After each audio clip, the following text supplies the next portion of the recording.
Lift ऊपर जाते ही Emilia balloon के हुक पर चढ़कर अपने कुत्ते को नीचे गिरा देती है और कुत्ते पर वो पैरासूट लगाकर आराम से नीचे लैंड करवा देती है। और अब वो लंदन शहर के ऊपर आराम से उड़ रहे होते हैं। जेम्स अपनी दूरबीन निकालता है और ब्रिटिश सोसाइटी की इमारत को देखकर कुछ याद कर रहा होता है। तो उसको याद आता है कि कैसे वो और जॉन 2 साल पहले छत पर चढ़कर दूसरे बलून्स को उड़ते हुए देखते थे और कैसे उसने ब्रिटिश सोसाइटी से अपनी खोज के लिए फंड की मांग की थी, पर वहाँ पर सभी लोगों ने उसका मजाक उड़ाया और उसको पैसे नहीं दिए, क्योंकि सभी ये सोचते थे कि अगर इसको भी बलून में उड़ना है तो इसको मौसम की सही जानकारी के बारे में पता होना चाहिए। लेकिन उन लोगों को लगता है कि मौसम की भविष्यवाणी इससे नहीं की जा सकती। और उस समय जेम्स का ये अपमान उसके घर तक भी पहुंच गया था, जिसके कारण उसके घर वालों को भी बहुत चोट पहुंची थी। और फिर यादों को याद करते हुए मूवी फिर से प्रेजेंट में आती है, जहाँ एमिलिया कुछ गर्म कपड़े पहन रही होती है और जेम्स अपने साथ लाए कबूतर के जरिए वहाँ पर रीडिंग्स को नीचे भेजना शुरू करता है। और कुछ ही समय बाद उनका बलून काले बादलों में पहुंच जाता है, जिसको देखकर एमिलिया को जॉन की बात याद आती है कि काले बादलों में दिक्कत हो सकती है। पर फिर भी जेम्स बोलता है कि उसकी भविष्यवाणी के अनुसार तूफान नहीं आएगा, तुम चिंता मत करो। पर मौसम जेम्स को गलत साबित कर देता है और उनके चारों तरफ बिजली और तेज हवाएं चलने लगती है और बलून हिलने के कारण जेम्स बास्केट में नीचे गिर जाता है और उसके सर पर थोड़ी चोट भी लगती है। और वहाँ पर एमिलिया भी एक रस्सी से लटकी भी होती है।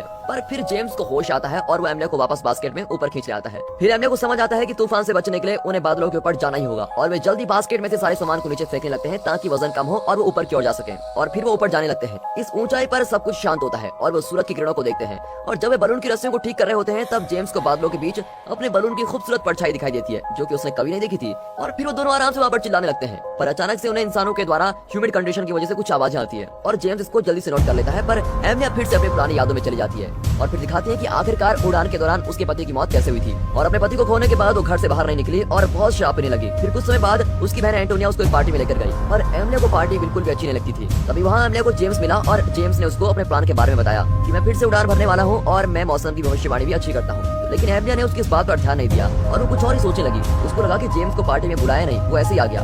और इन सब बातों के बाद भी एमिली उसके साथ काम करने के लिए तैयार हो गई। और फिर बाद में जब उसकी बहन एंटोनिया को इस खबर के बारे में पता चला तो उसने एमिलिया से बोला कि तुम फिर से उड़ान क्यों भर रही हो, क्या तुमको खुशियां सिर्फ हवा में उड़ने से मिलती है। और फिर यहीं से मूवी प्रेजेंट में शिफ्ट होती है। अब एमिलिया अपने पैनिक अटैक से ठीक होने लगती है। फिर जेम्स एमिलिया से उसके पति के बारे में पूछता है, पर एमिलिया बात करने से मना कर देती है। फिर जब वो जेम्स के सर की चोट को देख रही होती है तभी उन्हें अपने चारों तरफ बहुत सी तितलियां उड़ती हुई दिखाई देती है। जेम्स देखकर हैरान हो जाता है कि इतनी ऊपर भी तितलियां उड़ती है और कहता है कि उसने कभी नहीं सोचा था कि इतनी ऊपर भी तितलियां उड़ती है। और फिर तभी उसको याद आता है कि एक दिन जॉन ने उसको कहा था कि इतनी ऊपर तितलियां उड़ सकती है और इस बात से जॉन की थ्योरी सच हो जाती है। और फिर एमिलिया जेम्स को अपने प्यारे पति पैरी के बारे में बताती है और ये कहते कहते उसकी आंखों में आंसू आ जाते हैं। और एक बार फिर एमिलिया अपने पुरानी यादों में चली जाती है और अब दिखाते हैं कि जब एमिलिया की बहन एंटोनिया ने उससे कहा कि तुम्हें उड़ान नहीं भरनी चाहिए तो वो जेम्स के पास ब्रिटिश सोसाइटी में गई और वहाँ पर उसने जेम्स को मना कर दिया कि मैं दोबारा उड़ान नहीं भरने वाली हूँ। और फिर कुछ समय बाद जेम्स अपने माता पिता के पास मिलने गया और उसने अपनी माँ को इस सब के बारे में बताया। पर वो अपने पिता को कुछ भी नहीं बता पाया क्योंकि वो अपने पिता को चोट नहीं पहुंचाना चाहता था। और उसके पिता को याददाश्त भूलने की बीमारी भी थी और उसके पिता को अभी भी टेलीस्कोप प्रयोग करना याद था। और उसके पिता ने जेम्स को आने वाली यात्रा के लिए दूरबीन दिए थे ताकि वो आसमान में इसका प्रयोग कर सके। और अब दोबारा प्रेजेंट में दिखाते हैं तो बलून में बर्फ जमनी शुरू हो जाती है, जिसके कारण जेम्स एमिलिया को इसको नोट करने को बोलता है। पर वो ये देखकर हैरान रह जाता है कि उन्होंने फ्रेंच के 23,000 फीट के रिकॉर्ड को तोड़ दिया है। दोनों बहुत ही खुश होते हैं और फिर जेम्स एक दूसरे कबूतर के जरिए खबर को नीचे भेजता है और बर्फ जमने के कारण एमिलिया बलून को नीचे उतारने का फैसला करती है। पर जेम्स इसके लिए मना कर देता है और उसे इस आसमान की खूबसूरती के बारे में बताता है। और फिर एमिलिया एक शर्त पर मान जाती है कि वो फैसला करेगी कि कब तक ऊपर जाना है और जेम्स इसके लिए मान जाता है और एक सैंडबैग नीचे फेंक देता है। हमें फिर से पुरानी याद को दिखाया जाता है। जब एमिलिया ने उड़ान भरने से मना किया तो जेम्स का दोस्त जॉन एमिलिया को मनाने के लिए उसके पास पहुंचा और जॉन ने उसको एक किताब दी जिसमें जेम्स ने कुछ खूबसूरत बर्फ के टुकड़ों का चित्र बनाया हुआ था। और वो मानता था कि कई बार जेम्स भी गलत होता है। जॉन ने उसको कहा कि जेम्स ने उसको कहा कि आजाद बर्फ होगी।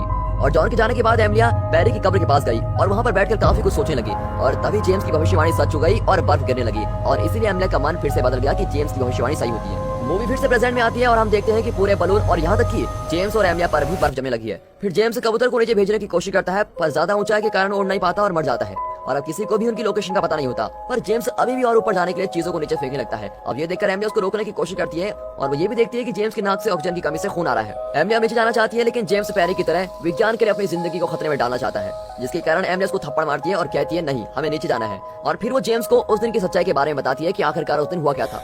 उस दिन एमिलिया की ही गलती के कारण वो बलून फट गया था और बलून तेजी से नीचे गिरने लगा था, जिसके कारण उसके पति ने उसकी जान बचाने के लिए खुद की जान दे दी। और ये कहानी सुनकर जेम्स एमिलिया से माफी मांगने लगता है और नीचे जाने के लिए बिल्कुल तैयार हो जाता है। फिर एमिलिया नीचे जाने के लिए गैस वेल्व की रस्सियों को नीचे करने की कोशिश करती है पर बर्फ के कारण वो कुछ भी नहीं हो पाता। और दूसरी तरफ जेम्स ज्यादा ठंड के कारण हाइपोक्सिया का शिकार हो जाता है, जिसके कारण एमिलिया ऊपर जाकर वेल्व खोलने का सोचती है। पर ये काम इतनी ठंड में करना बहुत ही मुश्किल होता है। लेकिन एमिलिया फिर भी ऊपर चढ़ना शुरू कर देती है और जल्दी फिसलने के कारण एक रस्सी के नीचे अटक जाती है। फिर हम देखते हैं कि एमिलिया को अपने पति की मौत की दोबारा याद आती है और फिर वो फैसला करती है कि वो अपने पति के बलिदान को बेकार नहीं होने देगी और दोबारा ऊपर चढ़कर वेल को किक मार रही होती है। लेकिन ज्यादा ठंड होने के कारण वो वहाँ पर ही बेहोश हो जाती है। फिर बलून नीचे जाने लगता है, जिसके कारण एमिलिया भी नीचे गिरने लगती है। और दूसरी तरफ दिखाते हैं तो एमिलिया का परिवार और ब्रिटिश सोसाइटी अब चिंता करने लगती है, क्योंकि सभी सोचते हैं कि उनको कब का वापस आ जाना चाहिए था, उनको कहाँ देर हो गई, और फिर भी वो उनका इंतजार करने की सोचते हैं। और वहाँ एमिलिया बलून पर एक रस्सी के साथ लटकी होती है और बहुत ही कोशिश करने के बाद बास्केट के अंदर आ गिरती है और जेम्स को उठाने की कोशिश करती है, और फिर किस्मत से जेम्स अभी भी जिंदा है और होश में आ जाता है। अब कुछ समय बाद वहाँ पर काफी बर्फ गिरने लग जाती है और वो